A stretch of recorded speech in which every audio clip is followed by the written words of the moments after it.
My name is Jane Blankenship. This is my husband, Bob. We've been married for 29 years, lived in Ashland all my life, and I've been part of the King's Daughters team for getting ready to celebrate 28 years here at King's Daughters. And of course, I'm Bob Blankenship, and I have been here since 1986. I've been a teacher and a coach, and the last 17 years of my career I spent as a principal at the elementary school, Pogue Elementary. It was late at night. I started feeling some discomfort in my chest. At first I thought, well, maybe, acid reflux, because I had been to a doctor for that. But the pain didn't let up. It wasn't excruciating pain, but it was a steady pain. So I started sweating, and when I started sweating, at that point I got Jane and said, we probably need to go to the hospital. In just a few minutes, I was taken straight back. In a few minutes, the room was full of people. They had me on a monitor. There was they were giving me this and that and everything, and the doctor came in and says, looks like you're having a heart attack, which wasn't what I wanted to hear. But even with that, I never felt like my life was at risk.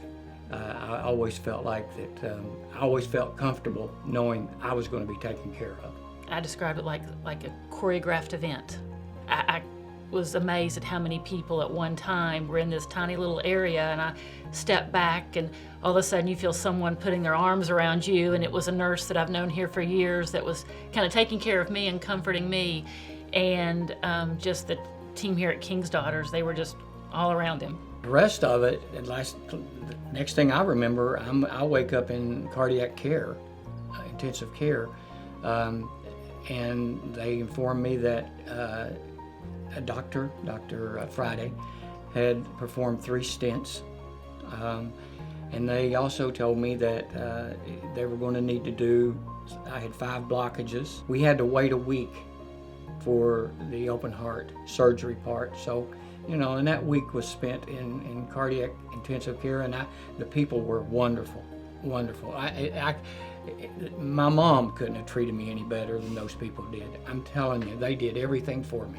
They let me know that procedure was over, and she came out to talk to me, and that's when she let me know that he had a pretty large heart attack, and she was amazed that he had played golf and things that day, and that he was going to need open heart, but I think she used the term, we need to let his heart rest. It was in December. It was just a few weeks before Christmas.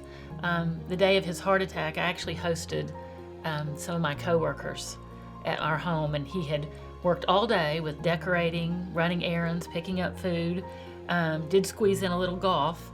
So it had just been a great evening, and then lo and behold, a few hours after we went to bed, when he woke up. But they were nice enough to get me home before Christmas. That was...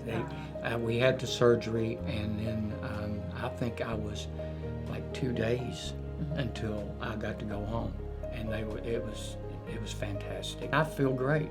I feel great. I work. I play golf 3 or 4 times a week. I do. I probably, and I know I do, I have more energy than I did prior to the surgery. You write it off as just getting older, and out of shape.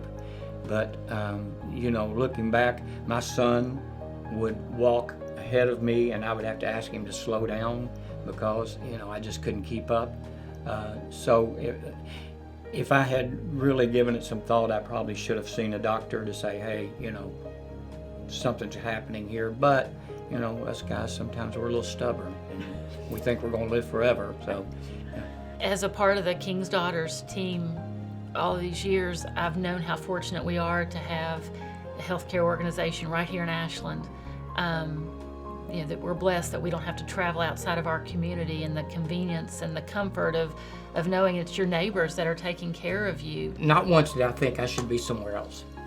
I had full confidence in these people, and they made me feel at home, made me feel at ease. They always made you feel like, hey, you're going to get through this, it's going to be okay.